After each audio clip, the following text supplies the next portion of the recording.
Hi, you're listening to When Isabel Met Aviva, a podcast about rom-coms, female-driven screenwriting, and how to break into the entertainment industry. I'm Isabel. And I'm Aviva. And thanks for listening to our podcast. Welcome back, everyone. It's been a little bit again, but we're hoping to be more consistent in the autumn. I think we can do it.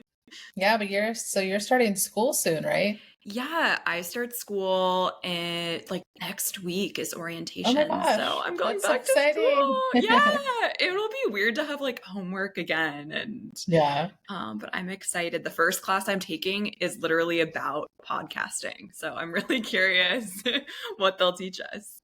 Yeah, that'll be so fun. Yeah. Are you going to be a full-time student or part-time? Yeah, but full-time is only 2 classes, and each one is only once a week. So I'm curious how that will be. It's evening classes, which is not really my favorite idea because it ends really late, but I think it'll be good. So yeah, I'll keep you guys all posted.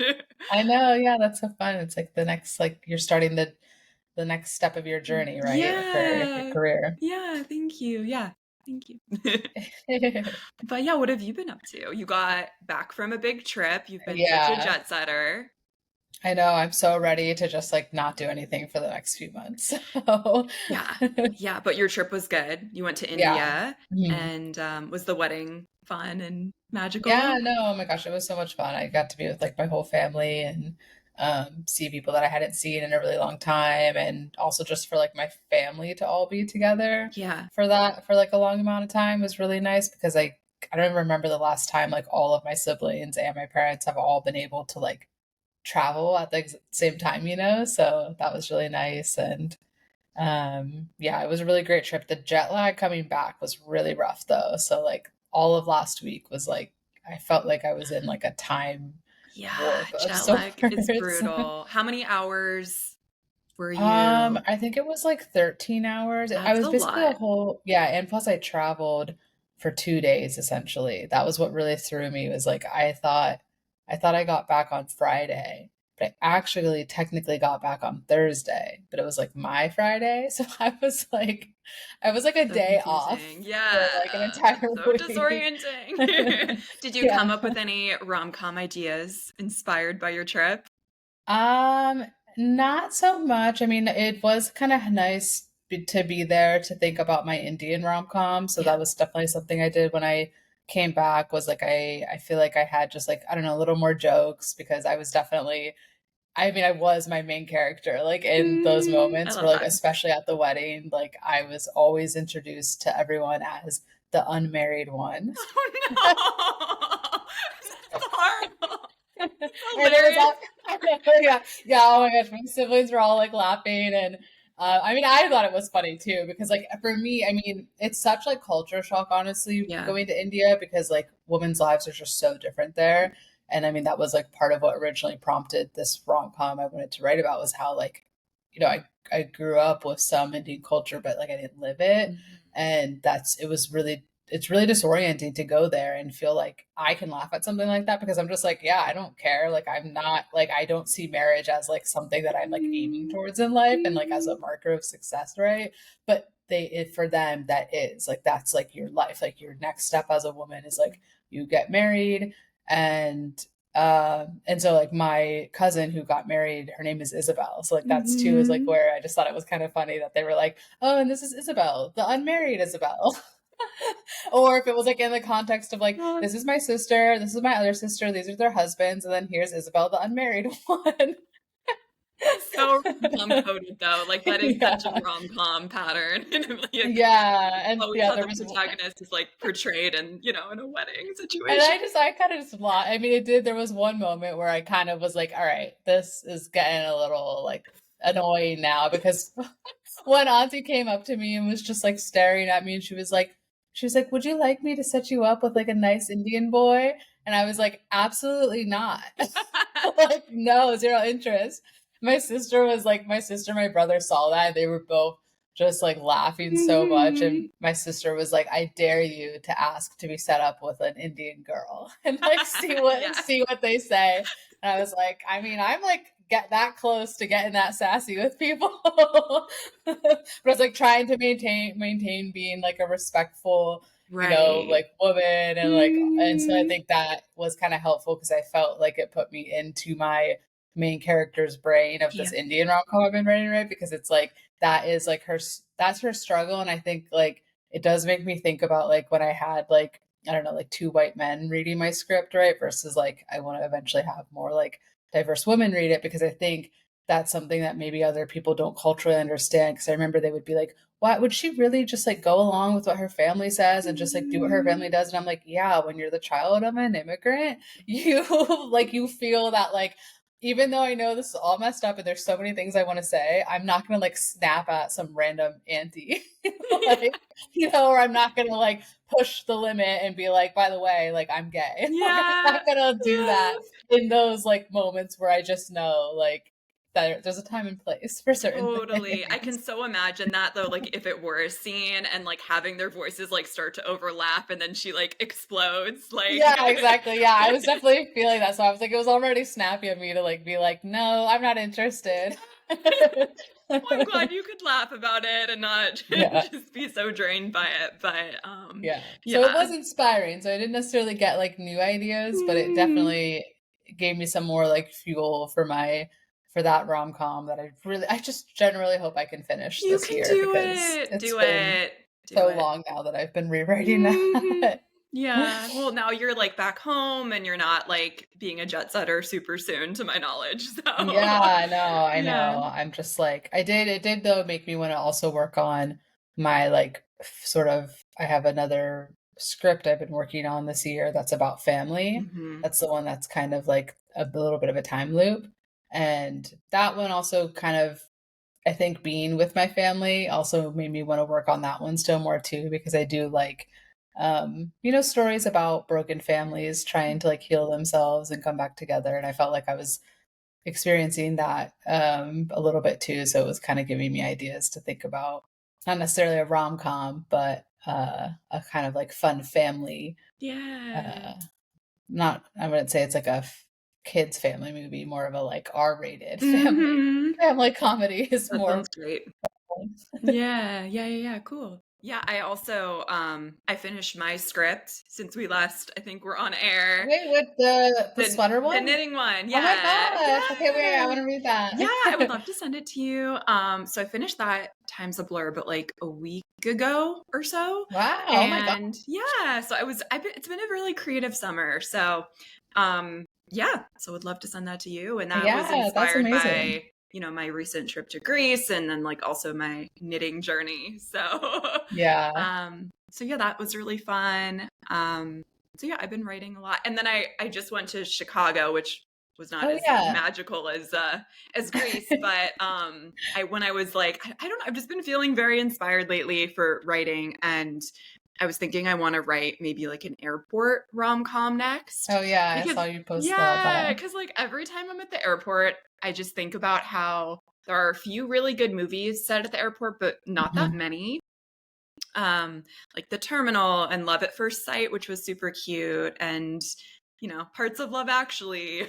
But the airport is such a romantic setting. It's such a great setting in general. Like that's what I always love about airports, is whenever I'm there, I always have this feeling of like, it's so cool to think about like, where are all these people going? Like some of these people are going to like for horrible reasons. Like there's been a tragic like thing that's happened in their life. Some of them are going to like meet the love of their life. Like some of them are like going on a whirlwind spontaneous adventure. Some of them are just working and commuting, and like it's just such a fun way to like, I love sitting there and just wondering like, I wonder what that person's doing. It's so true. It just feels really magical. And I don't have access to like, I've never had like an airport lounge situation, but I've always like wondered what the lounges are like, and like I just feel like it's kind of this like no man's land of like people in like pajamas, but then also people in like really fancy like business outfits, and just like dogs walking around, and it's just kind of like a weird Has there been like a Hallmark movie, or like I feel like there's got to be some kind of good like Thanksgiving-y type of movie set in an airport where like people get stuck, or like I don't know, they're kind of like all in transit to their holidays, and like oh gosh, I'm forgetting, this is not good rom-com Like I'm not sounding impressive. What is Meg Ryan's movie that she made recently? It was set at an airport. I never saw that. Yeah. Yeah. To be honest, maybe I should watch that. Maybe that is. But I don't want to speak. You saw it though? I saw like half of it on a plane, I think, a while ago, and it just wasn't great. There was a really great series. I remember watching one Christmas time. That's a Norwegian, it's a Norwegian Christmas. I mean, it's a little bit rom-com-y in that it has like some romance and it's got some funny moments. I forget what it's called, but I remember that was really good. It's like set in an airport and everyone's flights get delayed, and it's about all the people, like different like stories of like the airport worker, this like couple, or like this random person, and how like they all kind of intertwine, but they're all trapped in the airport for like 2 days or something. That sounds really good. Yeah, no, yeah, no, okay, I'll look up what it's called because it was. Yeah. Another movie, I just had an epiphany. Another movie set at the airport, totally different genre. Carry On. Did you ever see that? It like came out last year. It was like I tried to watch that, but I did not. It was a little over the top, but like all set at the airport. So there's a lot of airport material that I know. I do think that the airport is a good setting. I actually, you know what I did watch recently? Is it called Red Eye? What is the movie with Rachel McAdams and? I haven't seen it. I don't know. It's like a psychological thriller, but it's on an airplane. Ooh, airplanes are also super romantic, but not really in reality, but in movies. A lot of iconic airplane scenes. But and you wanted to run something. You wanted to say. We wanted to talk about. You had an idea.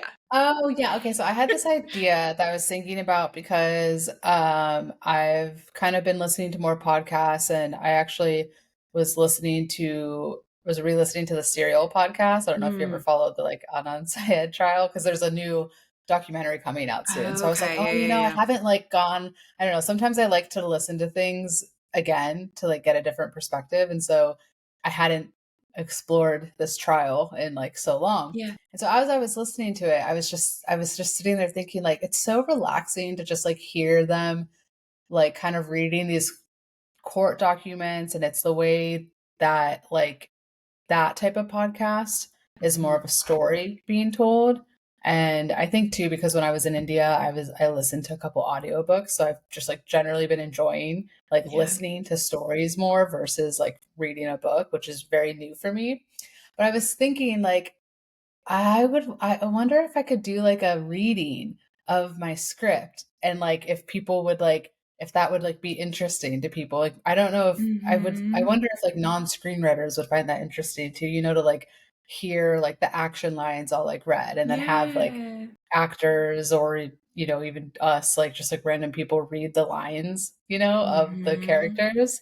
But I was thinking about how it would be fun to just do like a series that isn't like, you know, not like this, like how we're talking, but it's just like us, and then maybe some actors out there who would want to just like do it for the fun, for like the voice acting of it, right? To like just read a script and do like the episode that's like act 1. We just read it, and then it's like we release act 1, and then we read the next act like the next week or so later. Because I think that's what I also remember was so fun about Serial, that podcast, when it came out, was because you only got one episode a week. And so it would always like leave on like, oh, like what's going to happen next, you know? And then they would like release the next like episode the next week. Because I feel like podcasts now are very like more conversational, and you're just kind of, it's like this one podcast is about this one thing.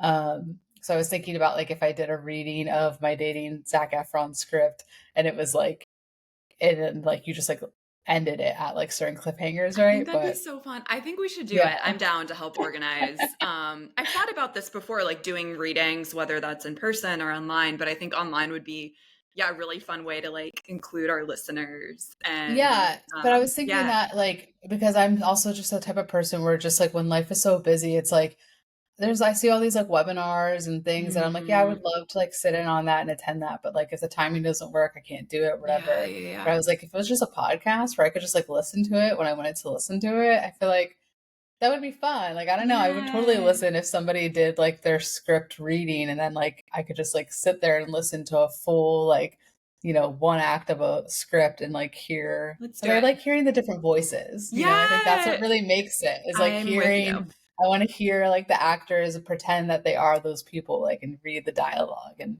No, let's talk about it. I think that'd be really fun to like release it in chunks as well. Just not, exactly. The whole thing is like a little overwhelming, but I wouldn't want to listen to a whole hour, 45-minute like script. I like the idea of dating Zac Efron, Act 1, and then we just like act it all out, and then maybe the next week Act 2 or Act 3. You know, like I think I'd have to like schedule it, because I don't even think I would want to record it all in one session. I like the idea of doing different sessions. Let's talk about it. I'm so down. And maybe in the future we could like feature other people's projects, maybe TBD. I love that idea.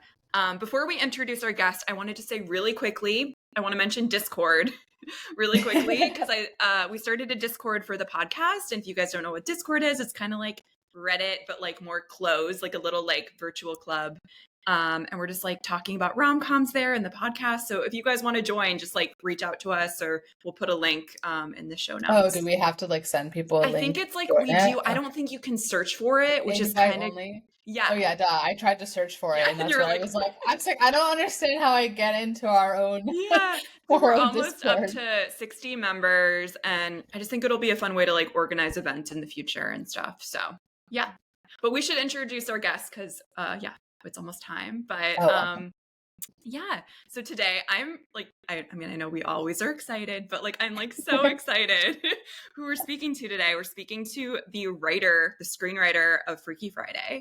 Her name is Heather Hach, and this is just crazy. Like, I love Freaky Friday. Can we talk too about like how fast you like got on that? Because I literally watched Freaky Friday like on the airplane when I was like flying to India, right? And I think I texted you and I was like, hey, like a woman wrote Freaky Friday. Like should we interview her? And then you just immediately within like 5 hours, it's like by the time I landed, you were like, all right, we got an interview with Heather. And I was like, what? I totally forgot about that. You did tell me, because I didn't really think about, like, I love this movie so much, but it wasn't really on my radar for our podcast. I love that. She said yes so quickly. I was so honored. We're so honored. So she also wrote What to Expect When You're Expecting, which came out later after Freaky Friday. I think that came out in 2012. And then she also wrote the book for Legally Blonde, the musical. Freaky Friday is genuinely one of my favorite movies. Like, I just grew up with it. I'm sure you did too. And it's crazy. It was so, like, watching it again, I was like, this movie is so funny. Like, it's so good. We can talk to her about this, but I think it's so hard for writers to write like great, funny humor that is like PG or G. Like, it's so, I admire that so much. But we should bring her in. It's noon, so okay. Let's talk to Heather. Okay.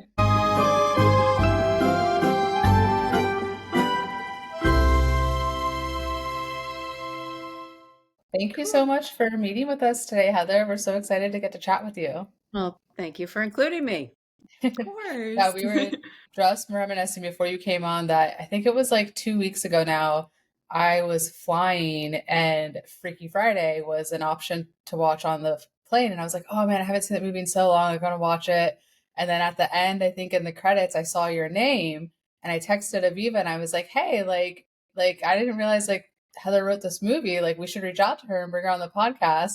And then I was like, within like a few hours, she had already emailed you, contacted me. I was like, by the time I landed, she like had already set this up. And then I think you rewatched it too recently, right, Aviva? Yeah, no, I mean, I've seen this movie so many times, so we are big fans. Thank you. Yeah, I think it's had obviously a bit of a resurgence, and it's just thrilling to know 20 years later, it still brings joy to people. I mean, and it still resonates, and it's characters that still work. So it's just nice to have a small part of that joy that continues.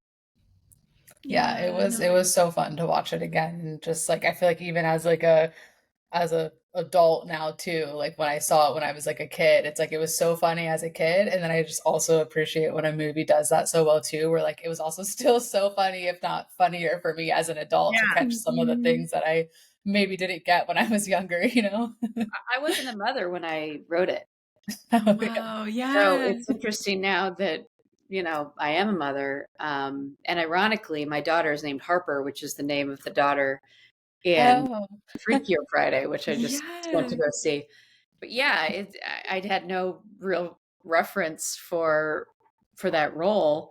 But obviously something worked. So yeah. No, I was saying in the introduction, I really admire humor that is still so funny to adults, but isn't R-rated. I think that's really hard to achieve these days. It's kind of like Seinfeld as well. I think does a really good job of like, I don't know, just not having to go to such like inappropriate places to be hilarious for all ages. I really admire that.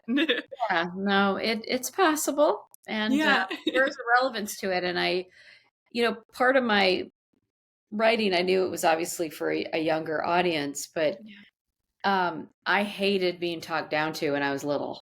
I just hated being, spoken to in this slow, dumb voice. I was like, I'm small, I'm not dumb. And I loved when adults treated me like a human being. So I kind of approached it a little bit like that with writing Freaky Friday. Like, it doesn't have to be absurd and stupid. I mean, that's just a bad assumption that we make. We don't value children enough in this country. Don't get me started on that topic. Yeah. But they're human beings and people, and they're smart. Yeah. Yeah. Can we go to the beginning of your screenwriting journey and how you became a screenwriter? Did you always want to be a screenwriter? And how that all came to be? I can go very far back. How far do you want? I always say in my family that we didn't really go to church. We went to the movies, and movies were communal, shared, still to this day. Like, we speak in movie quotes, like we quote things that no one's heard of, that are very obscure lines. It's just a way that we've always found commonality with each other. It's not just movies make us, live other lives, see other perspectives, this great, muscle that we flex in empathy. Same with reading, but you get to experience someone else's perspective. And my family loves to laugh, and we just always, it was just part of our DNA. And so I always watched movies and I was obsessed, but I didn't really think about it, screenwriting as a career, because that's what people in Hollywood do. And I was from Colorado, and what do I know? And I don't know anybody in LA, and the whole thing just seemed very obscure to me. So I was a journalist. I worked for the New York Times Denver Bureau. I worked for magazines. I did improv comedy for years in Denver with a troupe that I absolutely had a blast doing, which has really helped my writing. I encourage any writer to do improv comedy because it's really just the same muscle. It's just on a stage or on the page. And in Denver, I went through an awful divorce. I was like left in the middle of the night by my first husband, who I used to perform with in the troupe. And it was awful and embarrassing and humiliating and all the things. But it allowed me to reset. And what do I really want to do with my life? If I can't have a good personal life, I'll have a good, professional life. Or I'm just going to go for it. I just needed to get out of Dodge. I wanted to leave Colorado and start over. And I treated my divorce like a film school a little bit. So I would trudge over to Video Visions back when you rented movies. And every weekend I get a stack. I didn't want to do anything. I was so depressed. And I would just go back and watch everything, musicals, indies, action, anything. And I studied film. And I realized during this period, I'm like, okay, what do I really want to do? And I love movies, I love writing, and I love comedy. Those are the three things that really, really move me. And I put that together. I'm like, that's a screenwriter. So I also was starting to write Friends scripts for fun, just pretending I was on the writing staff of Friends. And I started sending these probably terrible scripts to my dad's old track partner from high school, from Ty in Iowa. And he was on Caroline in the City. So I sent him a bunch of scripts. And I don't know if I moved out already or if I'd already I didn't have the job when I moved out, but I got a job on Carolina in the City as a PA. And I wrote every day, and everyone saw me writing. Just as I would answer calls, I would write. And someone was on staff who was part of the Disney Fellowship program. And she said, you should submit a script, to I see you writing all the time. So I did. And at the time, I didn't know whether I should submit a TV or a movie script, because I did the writer's boot camp, and I wrote a script based on my divorce called I Used to Be an Honor Student. And that won the Disney Fellowship. So I've been a professional writer ever since that nod and that one of the best phone calls of my life. And because of that program, I wrote a really dark comedy set in a world of sororities. And that got the attention of the president of Disney. And so they gave me Freaky Friday as my first writing assignment. Oh my gosh. So wow. cool. For minimum with Writers Guild. I didn't care. I'm like, great. Yeah. And then I thought, oh, it's a hit. Everyone loves it. It's a critical hit. I was like, Yeah. oh, it's so easy to write movies and hit movies. And it's like, I spent the last 20 years figuring out it's not that easy. Yeah, it's a challenging path for sure. That's really cool. And how did you learn how to be a screenwriter? You were just watching films, reading scripts, teaching yourself? I really studied film. I love film. You can't be a screenwriter if you're not someone who wants to sit around and talk about movies and analyze movies and go to all kinds of movies. I mean, I sometimes meet people, I'm like, oh yeah, I haven't seen that, or I want to be a writer, and they don't read that much. I'm like, then what are you doing? You can't play in the NBA if you don't play basketball. Yeah. So I started writer's boot camp like 2 days after I moved to LA. I signed up before I moved out. And that gave me, in like 10 weeks or something, it gave you the tools to kind of break down a screenplay and to write my screenplay. So I just treated that like a job when I first moved out to LA. I did not have Carolina in the City when I first moved out. That's right. Or did I? I don't remember. It's been a while. I don't think so. But yeah, I got a script and I just sort of studied. And, it was intuitive to me. Like, I think that it also should be intuitive. If you I'm a storyteller. I love telling stories. I actually don't feel as connected to the form of television for some reason. I have a bunch of TV writer friends who feel the same way about screenplays. Like, you have kind of a natural rhythm with one or the other. And I feel more an affinity for film than I do for television, even though there's so much great TV on right now. But yeah, it was pretty intuitive and it felt right. But I did study and read a bunch of books and really tried to be aware when I watch a film, like what are the moments, like what's resonating, what's working, what isn't. Even a bad movie, I'm really fascinated to watch a bad movie, like what doesn't work. Yeah. It's a miracle if a movie works. Like there are so many things that can go wrong. And sometimes it's this strange alchemy. I mean, movies are they're little pieces of art that a lot of different artists contribute to. And the symphony that comes together is mysterious. And why I can see one movie and see one small detail that's wrong and be like, I'm out, done. I'm like George Costanza. And then I could have movies that have all these faults and it still has this charm that I forgive. So it's a bit of a mystery. I mean, all art form is a mystery. Sometimes I find it hard to talk about writing because it's so much more organic and intuitive. It's like to ask someone, how do you paint? Like my daughter's at art school right now, a painter. Like, how do you paint? She's like, I just know how to, and I've always known how to write. That's the one skill. I would get diagnoses for math at the, now if I'd grown up in a different time, I'm just a moron when it comes to, I swap numbers. I'm terrible, but I've always loved books, writing, movies, this world. Yeah. And this is what I'm meant to do. So you got into the Disney Fellowship program. What was that like? And how did you feel like that helped you?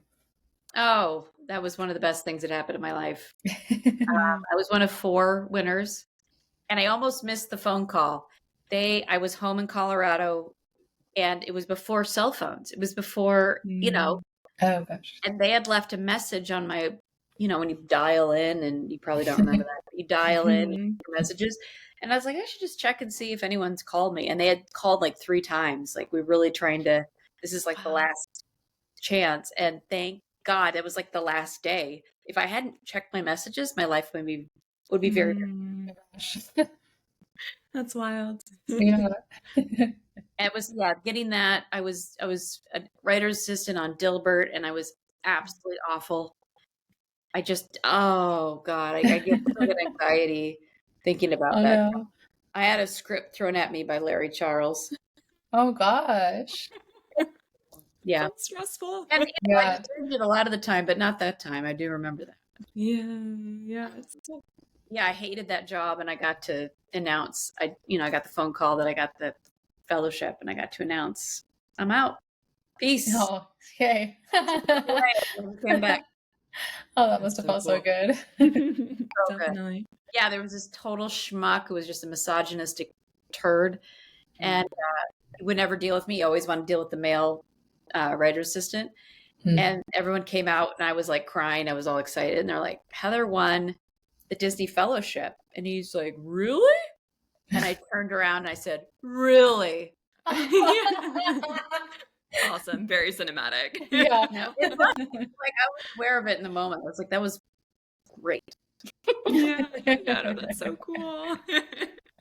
Yeah. So then what was the Disney Fellowship like? Like, what did they have you do? It was so great. First of all, I got a stipend. I got to quit my job. I mean, it wasn't a big stipend, but we got great speakers every week. I mean, just incredible people that would come and talk to us. And then you got assigned an executive and a producer on the Disney lot, and you were to write 2 scripts during that year. So I was assigned Andrew Gunn and Kristen Burr. And I remember Andrew was assigned to me, and he's like, I don't want to do this. And I'm like, you have to. And he's like, fine. And I sent him like the first act of, it's called Not Kappa Material, the script that got attention there. And he called me, and he's like, I got all this reading to do this weekend, professional hired, and yours is the best one. And he's like, I want to make this movie, like, and I want to work with, it was just like one of those phone calls. Again, you get like a few times in your life, hopefully. Yeah. If you're lucky. And that was an incredible phone call. And then he got assigned Freaky Friday and hired me, and I was off to the races. But I got lucky with my positioning of what I chose to write about, like the fact that my script got attention. And then I would go back and speak to the new fellows for a few years after, and I could always spot who would make it. To this day, like there's a guy I was like, he's going to make it, and he's a big writer now. I could just talk. When I talk to someone, I can get a sense of, do you have the references? Do you have the rhythm? Do you just intuitively, again, I'm a very intuitive person. I get feelings very strongly about a lot of different things. My husband calls me his witch. I just get a feeling that something's going to happen for someone, based on how they carry themselves, what they're interested, what they talk about, what they notice. Yeah. So when you were given the Freaky Friday assignment, I assume you read the book first, because it was a book from the 1970s, right? Yeah, I'd read the book, and actually I'd seen the movie when I was a kid, the first one. Yes, that's right. And it was, again, we're a movie family. I grew up in Iowa and Colorado. So we would often go down to Des Moines, which was the big cosmopolitan hub. And we saw Freaky Friday. We would go see every Disney movie that came out. And I remember it was the day I got stuffed monkeys that could hug each other with their arms wrapped around. I got as a random, I never got toys if it wasn't my birthday or Christmas. Yeah. It was like exciting. And I was holding them, and I did not like it. I was like, nope, it's not a great adaptation at all. Yeah. So I was dubious about it, but the conceit is phenomenal. I mean, a mother-daughter switch places, like that is so endless. Fun. And I think it's better to do new iterations of things that aren't perfect. Like there's no need to do another It's a Wonderful Life. It exists. It's there. Don't remake E.T. Yeah. You just don't do it. You should remake things that society has changed and it needs a new viewpoint that isn't a perfect project that needs another layer that has an opportunity to build upon it. I love adaptations. That's kind of my sweet spot in my career. So did they kind of give you free reins at the beginning for like formulating how you would adapt it? You could do whatever you wanted during the Disney Fellowship.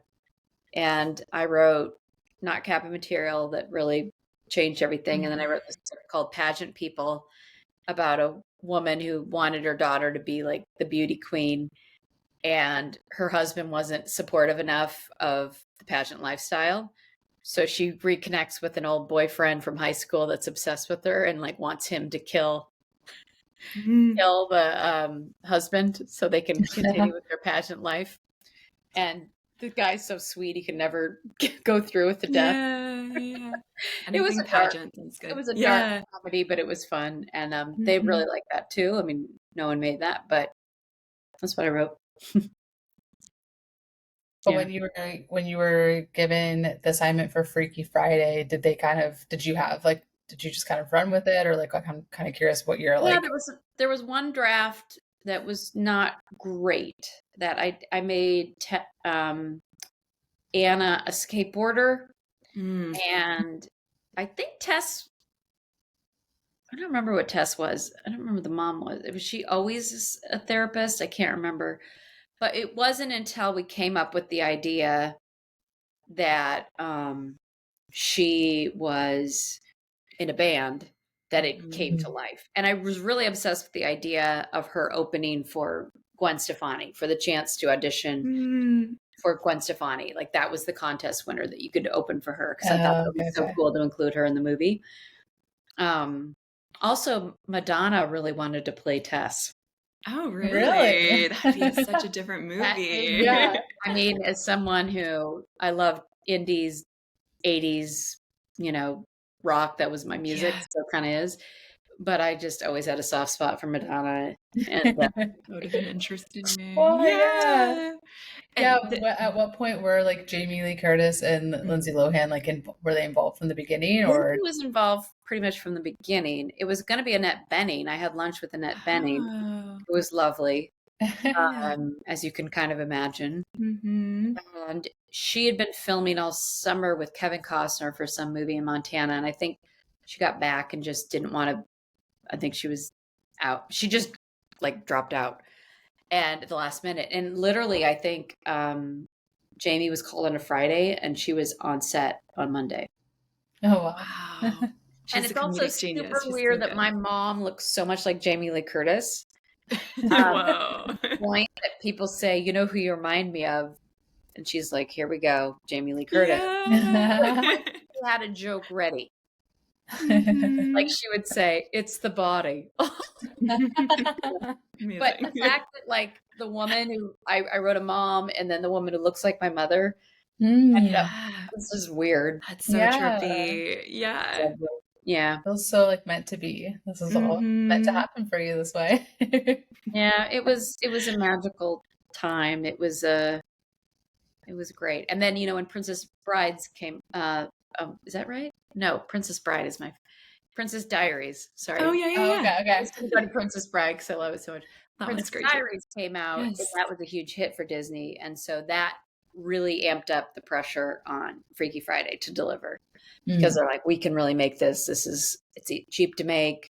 There's an appetite for this kind of movie, so that kind of gave a green light to my movie on some. It helped Freaky Friday along.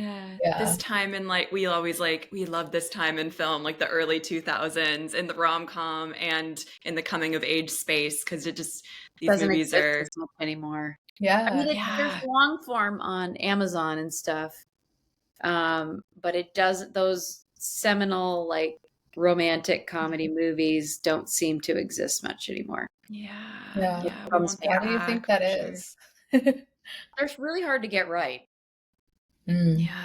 I think I feel the way about romantic comedies like I feel about musicals, which is there's nothing better when they work, and there's nothing worse when they don't. They just Well, first of all, romantic comedies are always about two people who can't be together, right? Like for some reason. And it's very hard to come up with the reason they shouldn't be together anymore. Like people get together for all reasons, and it's hard to manipulate a reason why two people shouldn't be together and get that chemistry right. I mean, it seems like there's a bit of a resurgence. But again, it seems to be more in streaming and not really in the theaters. And I've gone to see a bunch of them that have come out recently and just been so disappointed and irritated that again, I'm not that stupid. Like, they're just dumb. Yeah. We've talked about this a lot. Yeah, that's why we kind of revere the early 2000s, that time period, because most of the ones made today are just not very rewatchable. And they do think that we're dumb, or we're like doing laundry at the same time and like on the phone, and like just like they're just kind of treating us like we can't focus, which is perhaps true in some ways, but I can focus on a good rom-com. Yeah.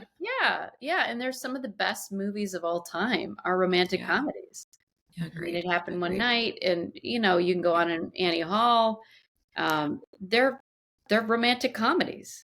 Yeah. And it's also a little bit, because it's a more female space, they're not given credibility, which is unfortunately very awful, that we don't respect the space, for women. Voices for women.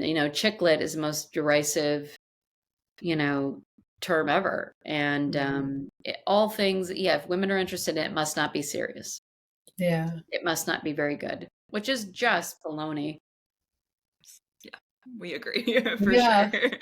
There's so much demand, I think. I think the rom-com book world, I've noticed, is like kind of exploding even more than the rom-com film. Well, there's a desire for connection. And I think I really worry about relationships in this country, that we don't know how to interact. We don't know how to meet. We don't have good expectations. And as ridiculous as a lot of the storylines that I grew up with but it valued romance. It valued connection. And I just see this hookup culture, and casualness, and, flippancy about how to interact with people, and how do we encourage a culture that woos, that values romance, that isn't, vulnerability. And I think that part of why, in addition to the phones and the social media and everything, I think there haven't been a lot of examples that I grew up with, of like, who's the Jake Ryan of today? Who's the, I mean, I know there are on streaming services, but we grew up with romance and knowing that was part of the human aspiration. Yeah. The summer I turned pretty, I'm sure you guys have heard of it. Like, I feel like that's what I've witnessed lately, at least, where like kind of community is forming around romance and pining again. And that feels kind of nostalgic to just, I think so. Long for that kind of content and have that weekly. But yeah, I definitely hear you. Yeah, we need it in our culture. We need to see romance reflected in the culture. Yeah, definitely. I assume you write rom-coms? I went to your IMDb and I know there's some projects in the works, but like, have you always wanted to write, sounds like female-driven comedies and rom-coms? I want to write. I just want to write what I want to go see. Like, that's my role.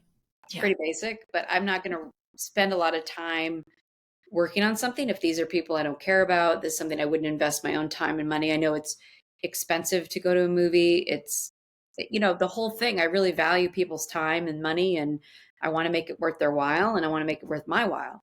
And I feel like I have a pretty good sniffer and good taste in this arena. So I'm just writing if I can make myself happy, generally I'll make other people happy too. And I just try to trust myself. And sometimes you don't, it's mystery. Again, it's like, why do certain people, you just feel like you know them immediately, and some people I want to run away from when I look at them across a room.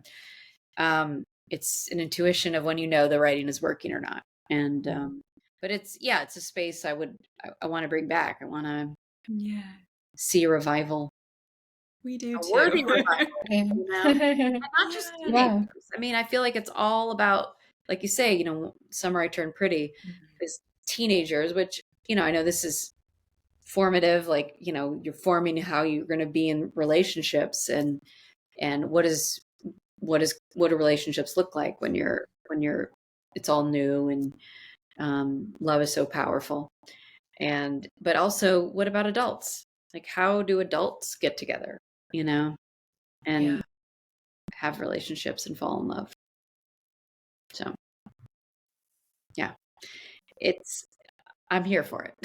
Yeah, I think it can happen for sure, but we just have to have higher standards. I just feel like, you know, we've talked about this on the podcast many times, but just like these movies that are being made today, a lot of the time are just very like aesthetics driven rather than character and story driven. I mean, you know, we see like the shot of the city overhead and go into the, you know, the cool place where she works, and, you know, it's ridiculous. We need, not that I don't like an overhead shot, and if it's done right, you know, but anyway, we need more originality in the space. Yeah. Agreed. Yeah. So speaking of too, like sort of newer movies, I guess we're kind of curious to know about what, if any, involvement you had with the Freakier Friday. You know, speaking of all these movies that get remade and like all the revivals. Yeah, we've had a lot of discussion on the podcast too about like, you know, when a movie that we loved as younger people, like when those get remade now, it is sometimes we're always like hesitant to be like, especially when it comes to doing this rom-com sequels, we feel very uneasy about, but yeah. You know, I had nothing to do with it, although I did create the characters of Anna and Tess and Ryan and, you know, Carrie. So I feel like when I realized that, just psychologically in my own mind, it felt a little better, because it was kind of hard on some level to know. But I've been on both sides of the coin. I've been someone, you know, who has gotten projects because they don't want to use the original writers for, you know, this is the way it works. And I looked up the new writer, and she, you know, was born when I graduated from college, you know, but again, I wrote Freaky Friday when I wasn't a mother. Like, they want to go with the new, young, whatever. And it's fine. It makes what I wrote even have more, you know, oomph, and it lofts the existing material and just continues on the legacy and lets these characters grow. So I could be bitter about it, or I could just wish it well. And I went and saw it, and it was fun. Yeah. Did you see it? Yes. Yeah. I haven't seen it yet. Yeah. But we're going to discuss it, I think, in the next I'm going to try and see we're going to review it. Yeah. But next week. But I will say it was nice in the theater. Like, it did give me a little like early 2000s energy, where it felt like people were actually laughing, and like, I don't know, like I hadn't felt that in a theater for a while. So that felt good. Yeah. Well, we got to bring the love back for the theaters. I mean, it's such a fun experience. I love the communal experience in the dark, you know, with this collective show that you watch and experience together, and where people laugh, and it breaks my heart. I'll go to movies and I'll be like the only one there, and honestly, it's just, give me a paper cut, put lemon on it. It just hurts my soul. We're with you. I know.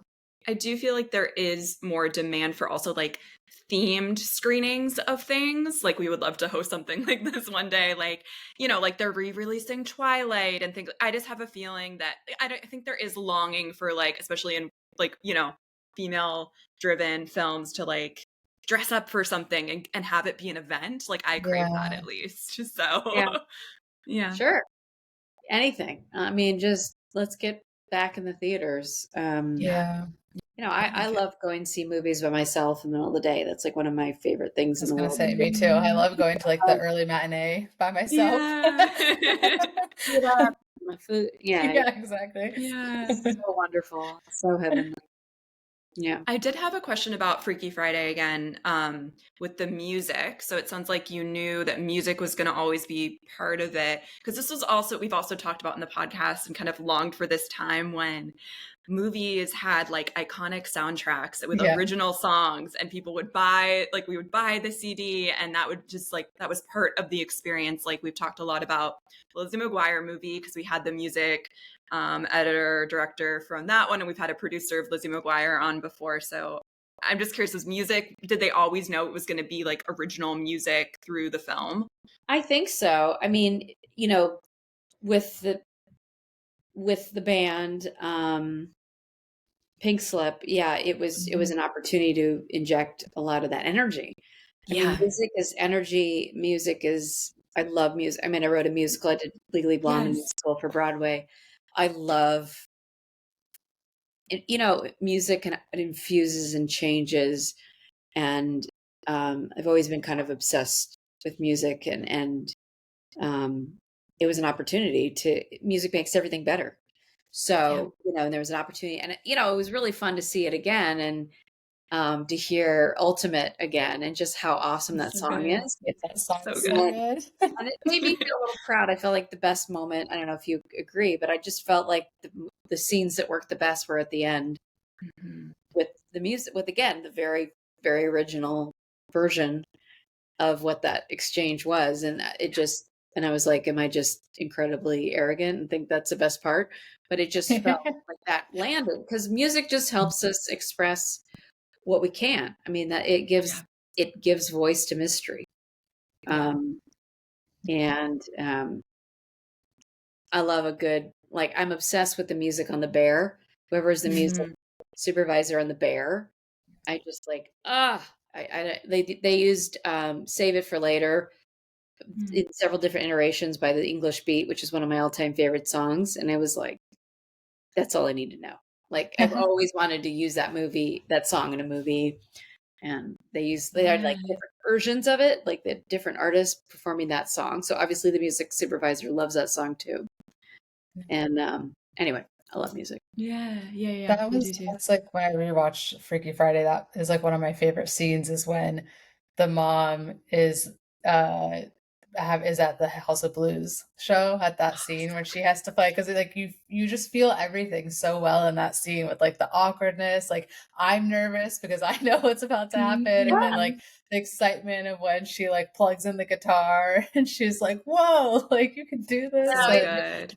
It was shot really well, and just the lead up to it, the emotionality of it. And I cried when I wrote that scene, you know, at oh God, what was that restaurant called? I don't even think it's there anymore. Next to the House of Blues. You know, when she gives the toast, you know. And they go back into and that kind of I love that. Go back. I just remember really feeling it. I was crying as I wrote that scene. I love that. But that's, again, when you know it's working, right? Yeah, you just have this intuition for sure. Yeah, I was gonna say, I always feel like whenever I'm writing, if I start to feel emotional typing it or reading it, I'm like, okay, this is real. I feel that too. Yeah, trust it. Yeah. And how did What to Expect When You're Expecting come to be?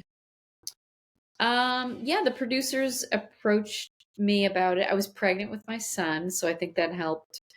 You were expecting? Very expecting. Like, I was like 8 months pregnant when I saw that pitch. I waddled in to all the offices, and it sold really quickly. It was like the highest pitch sale of the year. I mean, by the time I left Lionsgate, like got out of the parking structure, they're like, they want it. I never had that happen before. I was so excited. So cool. It was fun. And it was really emotional for me because it was so connected to my son. Like, I literally was writing that, you know, 2 weeks after he was born. I was at the computer. It did get very changed. They got a new writer and everyone loved it. And then someone didn't or wanted something different. You know, it's just, who knows how these things work. Yeah. They got really changed. And, you know, the Elizabeth Banks character was mine. The Anna Kendrick character was mine. But it was just hard because I felt it was so, how am I supposed to give birth to a baby and then pretend this baby doesn't matter to me?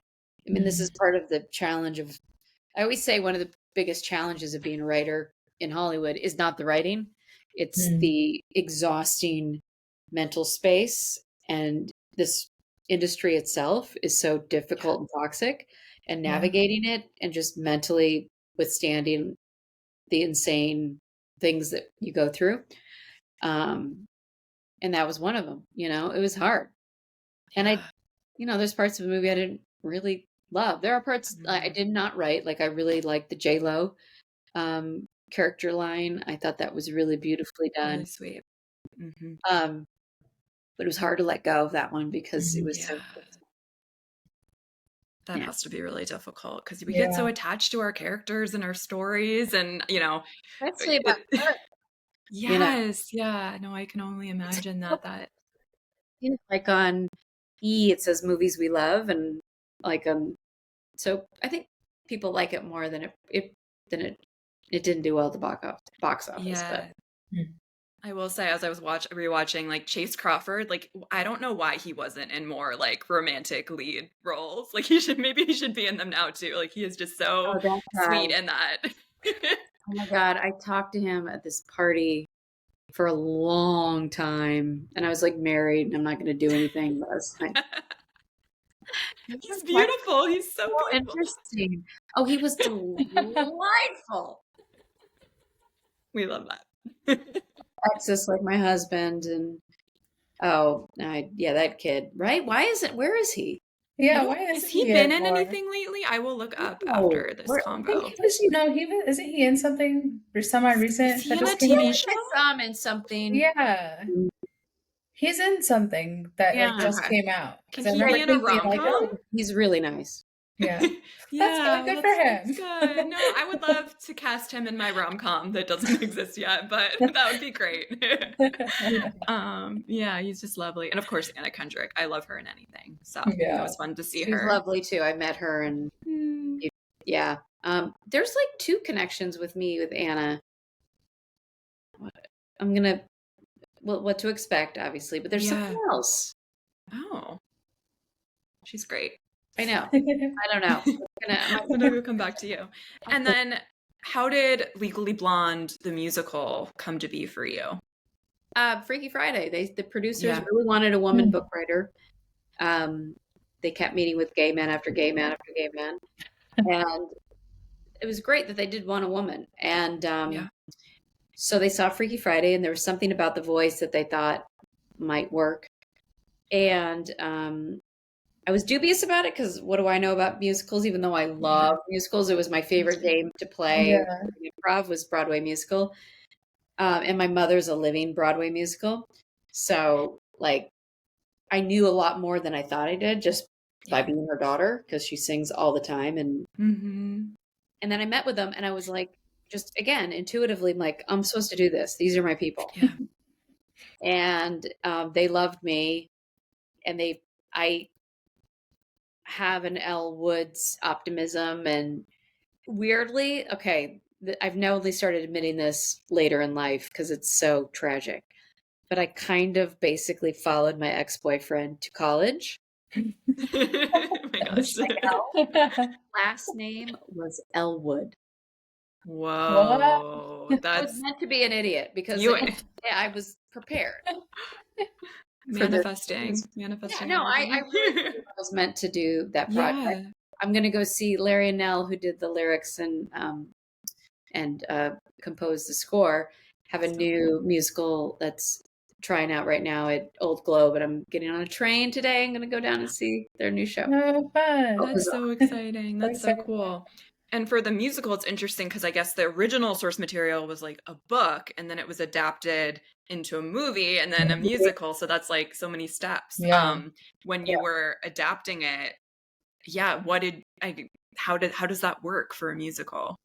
It's really one of the biggest challenges of doing a musical of a movie, a beloved movie, is you want to honor it. You want to give it the right send up, but you also want to reinvent and dig deeper and make it why bother? Like, if it's just going to be the movie version, then there's no point. Yeah. So you want to make it have more texture and layered. And the biggest opportunity in that was that there was very little relationship between Elle and Emmett. Like, they fell in love, but were like, they talked on a park bench, and I guess they're in love now. I don't know. But that was an opportunity to really strengthen those relationships. So it's like, what are the moments that sing? What are the moments to embellish? What are the things to lose? How do you give it a life of maintaining and reinventing at the same time? Kind of that duality. Yeah, I was kind of wondering, because I don't know anything about writing musicals, but like, at what point do you feel like, oh, this is where I want singing to happen? And then what does that process look like? Moments of song before. Okay. I work with Larry and Elle pretty closely, and the director, Jerry Mitchell. What are the moments that are going to make it, that they're going to sing? And, you want to only adapt things too where people should be kind of singing. I mean, Legally Blonde lends itself to larger than life characters that doesn't feel that crazy that they're all breaking into song. And, the Bend and Snap, it was a musical number in the movie, and they had to kind of condense it down and edit it out. So it wanted to be a musical. Yeah. It's still a great character. It still resonates. I love her. I'm a better person for having spent time with Elle Woods. That's so cool. We love Legally Blonde, of course, and we would love to interview. We love the writing duo that Karen McCullough and Kiwi Smith that wrote so many of our favorites too. So many of they're so cool. I'm curious, when you sit down to write, like, I want to start asking our guests more like this question about the process of going from idea to script. And if you have, I don't know if you can summarize your method. Do you do like note cards, or do you journal, or what is like the first step, and how do you proceed? It's a good question, because it changes, but it doesn't. It's just, what am I thinking about? What am you want to come up with enough conflict for a story, but I'm always really looking for, and this is what I used to do as a journalist. This was one of my jobs at the New York Times Denver bureau, was to go through everything and try to find a story before it was a story, like find the thing that was the zeitgeist before in the zeitgeist. And that's kind of what I'm doing a little bit with what I'm interested in writing about. It has to be pertinent to the social structure and why now, basically. But then I read 2 great books on writing that helped me a lot when I was working on my novel, on writing, by Stephen King. I love Stephen King. I just read that he's showing signs of dementia, and he may not be writing anymore. I'm so sorry to hear that. I know. He means so much to me as a teenager. I was just Shining's one of my favorite books, one of my favorite movies. But I loved his book, and he said he did not outline that much. That he let his characters do the work. And when he kind of had an idea for Misery, he thought that Paul would die, that Annie would kill Paul. But he said he realized in writing that Paul was much more resourceful than he ever knew. And that really gave me permission, because I always felt like I don't do enough preparation, but I also can't know the characters until I am writing. So laying it out is like removed. It's more analytical, and I have an idea, but I also have to let the characters breathe and let them tell me where to go. And I kind of have to I outline it, and I, kind of know where I'm going, but I can't know completely, or else it's not spontaneous, and the characters aren't really genuinely speaking to me. So, and Anne Lamont's book, Bird by Bird, is one of my favorites too, of course, about writing. But I definitely know where I'm going, lay it out, but I need a lot of room for exploration and letting the characters talk. And the only way I can hear them really talk is if I write. Yeah. And I get to hear, I'm crazy. I get to hear people in my head. It's so fun though. Yeah. I feel that way a lot too. It's, you get to be crazy. You get to hear people talk in your head, and it's some courage. And it also is, being a writer is one of like a superpower in the sense that it makes everything interesting. If you approach life, I mean, writers by nature are very observational people. I'm a good judge of character. I can assess, I like finding the details of situations, the backstory. I'm curious about people, what motivates them. But it makes every situation in life interesting. If you come from it from a vantage point of a writing perspective, you can be interested in anything. You go to the DMV is interesting if you're interested in people's lives and stories. Yeah, I love that. Yeah, whenever like anything is especially hard in my life, I think that it's material, you know? It's all material. It's all material. When you're embarrassed, when you get like something bad, you know, it's all material. Yeah. Life is material. The good, the bad, the ugly, the embarrassing, the glorious, all of it. I'm kind of curious what advice you would give to our writers. Most of our audience are young, aspiring writers who are just trying to break into the industry. And I think something I hear and see and feel a lot for us is like, we all have so many ideas and we have so many different things we want to write about.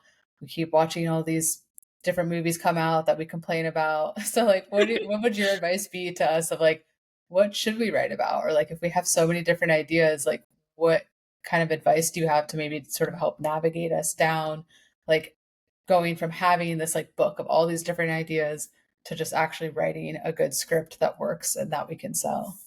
Yeah, it's both things, right? It's about honoring the art and what's important to you, and it's also be cognizant this is an industry and what in the market is moving.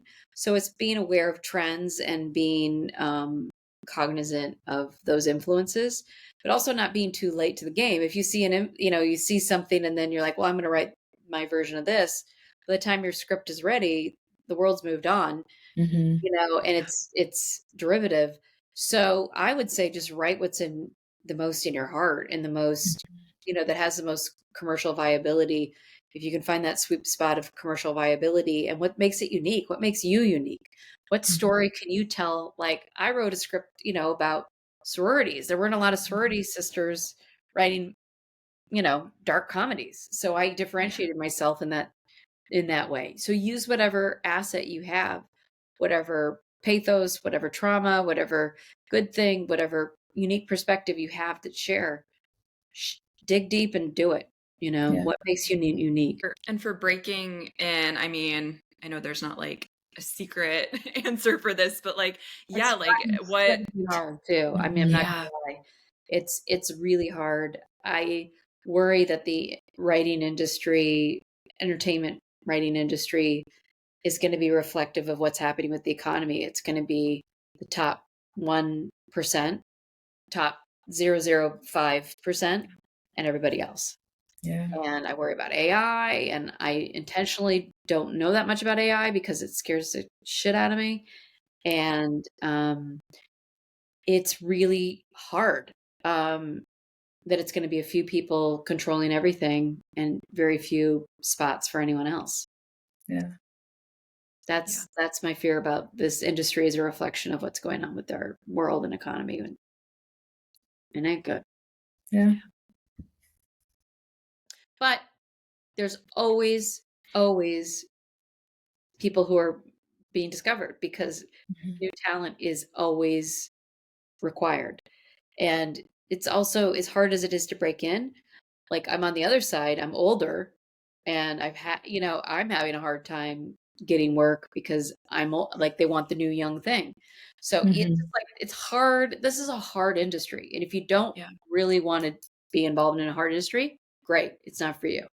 It's tough. It also can be incredibly exciting and satisfying and wonderful and all your dreams come true. But you got to know that it's going to be a lot of days that are rough, and it's just so much rejection. There's no linear path. Everyone, if we all knew what to do, we'd all buy the book, do it, and be discovered and be great. A lot of best luck. So true. It's a mystery again. Writing's mystery. Who gets discovered is a mystery. But talented people, you can't just be a fluke. Like if you got to deliver. They don't give a crap if you're whoever you are. You have to deliver. Yeah, definitely. But I do think the world does need joyful rom-coms, joyful coming of age. I think it is really, really important. We don't want so many horror movies right now, personally. So, I don't want to see. I'm not really interested in action. I mean, I guess there's some classic action movies that are some of everybody's favorites. Indiana, Raiders and whatever. Yeah, I'm just not interested. And I really guns. I've never, and it's just getting increasingly. I'm just not interested. I mean, I love Weapons. I love Stephen King, because I was scared to go see Weapons because I'm like, how gory is it? I don't want to see people get tortured and But to me, it felt like a Stephen King short story that come to life, and it was unusual, and it was more a mystery and fascinating than scary. Okay, that's good. I loved Weapons. It was so original, and it was just badass. It was awesome. Yeah, I feel like I can watch like that kind of more like psychological thrilling. Psychological. Well, I wrote a psychological thriller. Ooh, yes, tell us. I love the book cover. Yeah, Palm Springs or Joshua Tree. It's set in Tucson, Arizona, where I spent 2 years at U of A, and I wasn't that happy there. Really, it wasn't a great fit for me. But I like Tucson, and I think that Tucson is a really good setting because it's so beautiful and just nasty and ugly at the same time. Like, I love the duality. That's what this book is about. And it's a psychological thriller about obsession and duality. And it was super fun to write. And it's super fun to read. Cool. We'll put it in the show notes. Everybody should buy it. That's really cool. Ladies and gentlemen, we are now preparing for rapid fire questions. So, what is your favorite rom-com and why? Okay, I find it very hard to list one favorite anything. That's okay. Had to. Oh no, I got two. Annie Hall and When Harry Met Sally. Two great classics. So good. You can't go. They're perfect. They're both perfect movies. They're okay. Yeah. Enough said. We understand. I mean, as you can gather from the name of this show, we also love the Efron universe. So he's my hero. Yeah, it's amazing. What is your favorite rom-com trope to write? If you have one. I mean, it's really just trying to make a woman that's relatable, that's not a complete caricature of all the movies of like, I'm beautiful and don't know it. I mean, it's really trying to make a woman that's relatable and real and funny and textured and not just a stereotype. Okay, what is your favorite rom-com outfit?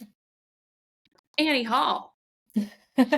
With the tie. With la-di-da. Yeah, with the with the tie, and the hat. Ooh, that's a good one. Yeah, we actually haven't talked about that film on here. Yeah, it's good. I mean, Meg Ryan's outfit, every single outfit, but no, that outfit is so iconic. Yeah. No, we love it. Yeah, I was gonna say it is such a classic one, so it is funny that no one's ever said that as like the rom-com outfit. Yeah, one would think. He is the rom-com. I mean, yeah. Do you have a favorite rom-com line or moment that you can think of? It's not original. I'm sure everyone says the same line, but it's one of the most romantic lines ever said in a movie, which is when you find out you want to spend the rest of your life with someone you want the rest of your life to start as soon as possible. Yeah. That's why we go to the movies. Yeah. Yeah, that is. I have that framed on my wall, so we're with you. It's so beautiful, that line. So beautiful. It is. It's such a good one. Yeah, I wish I could be a little more original, but no, it works. Yeah. I gotta say, Pretty Woman, even though I've got lots of problems with Pretty Woman, she rescued him right back is pretty damn incredible. That's a good line. Have you seen any rom-coms recently that you'd recommend? Yes. Well, it's hard because there's not that many. But the one I would recommend, and I'm late to the game, but I got it on Amazon or whatever. But it's a spoof of rom-coms. They Came Together. with Amy Poehler and Paul Rudd. Oh my gosh, I haven't seen it. It's really fun. It's a complete satire of all of the tropes of romantic comedies. And it is perfection. I was like almost peed the couch. I was dying. First of all, Paul Rudd is like, I love him. Proportion. Like my husband knows if Paul pulls up in the driveway, like, oh my.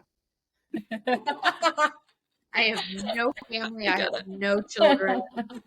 No life. I'm Mrs. Paul Rudd, and that's my name. And I'm fine with that as a feminist. I love him, and I love Amy Poehler with like Out of Control. But like he's like, she owns a little candy store, and all the proceeds go to charity, and he's a big, candy guy who's gonna. It's so funny. Okay, I need to watch that. That sounds right up my alley. That was such a delight. I did not expect to love it like I did. Like they start making out for the first time, and they're attacking each other, and they keep knocking furniture over, and then new furniture is being moved in, and there's like tacks and nails, and they keep knocking. That's amazing. Funny. I haven't seen it for a while, but I do remember seeing it. This even existed. I feel like my algorithm doesn't show me. It's such a perfect send up to romantic comedies. It actually is romantic. And everybody and their dog is in it. You're like, oh, before they were. It's so much fun. I mean, you get to be with Amy Poehler and Paul Rudd. Yeah, that's really good. Yeah, that's a great recommendation. I'm gonna watch that tonight. Yeah, no one's mentioned that on the show. If money didn't matter, you had unlimited funds, what is a rom-com that you would like to make? I would love to write a rom-com set in the world of football. I mean, Jerry Maguire's kind of romantic comedy. I would. Yeah. I love football. It's like this weird thing about me. I'm married to a Texan who hates football, and I just something in the sports world. I just think it's really dynamic, and it hasn't been done a lot. And then you get like a lot of dudes.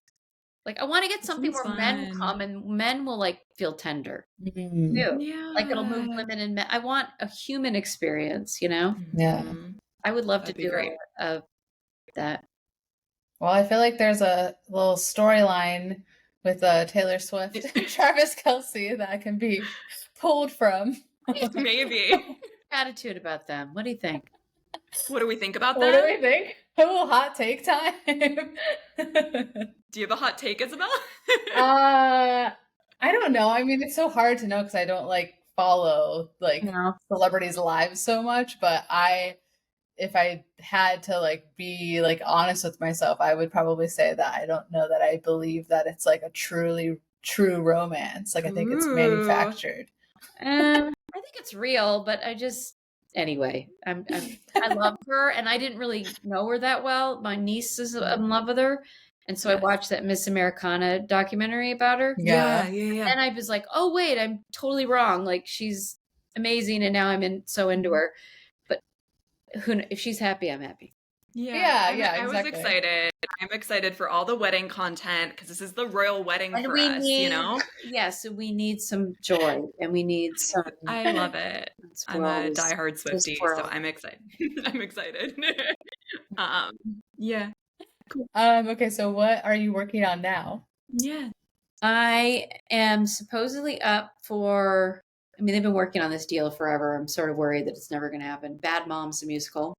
Oh. Yeah, that would be fun. I'm supposed to find out. I've got a TV show I'm going out with. I'm supposed to find out, and it's supposed to be this close to selling this movie called College Tour to Paramount. And then I'm writing a new novel called Relationship Goals. That would make a great movie. That sounds so exciting. So that's great. But several things. Yeah, we would love to see more content from you, and that's so I hope so exciting. Read my book. Yes, you will read your book. That was our kind of trouble with drowning. It's got some comedy, but it's not darker than my other stuff. And I wrote this during COVID when I felt like the world was falling apart, and it was. And so I dealt with my own mental health issues with someone else's mental health. So therapeutic. Where can people find your book? Where can people stay in touch with you? Amazon, Barnes & Noble, some bookstores. It's hit or miss. There's so many books out there, and I read all the time. A huge reader. Like, I have a Shea lounge in my bedroom that's my reading chair with my dogs, and that's part of my day is reading. And do you have social media or any other websites that you want to shout out? Heather Hach Hearne. It's HACH and then HEARNE. I'm on Instagram. I think everything goes from Instagram to Facebook, but I'm never on Facebook. I don't even know my password, so I'm not on TikTok. I'm not on the things. I don't know. I'm on Instagram. Yeah, there's a lot. There's a lot to navigate. Cool. Too many notes. Too many things. Yes. Well, cool. It was really, really wonderful to talk to you today. Thank you so much for coming on the show. I always love talking about this, so. Yeah. It's an honor. Thank you. Yeah, thank you. Have a great rest of your weekend. This has been an episode of When Isabel Met Aviva. Thank you so much for listening. If you want to stay up to date with our episodes, please subscribe. Bonus points if you leave us a positive review. You can follow us on Instagram at whenisabelmetaviva and on Bluesky at whenisabelmetaviva. You can also find our personal profiles on Instagram and Bluesky too. Feel free to reach out if you have any questions or need any advice about your screenwriting career, or if you just want to obsess over rom-coms with us. And don't forget to watch and write as many rom-coms as possible.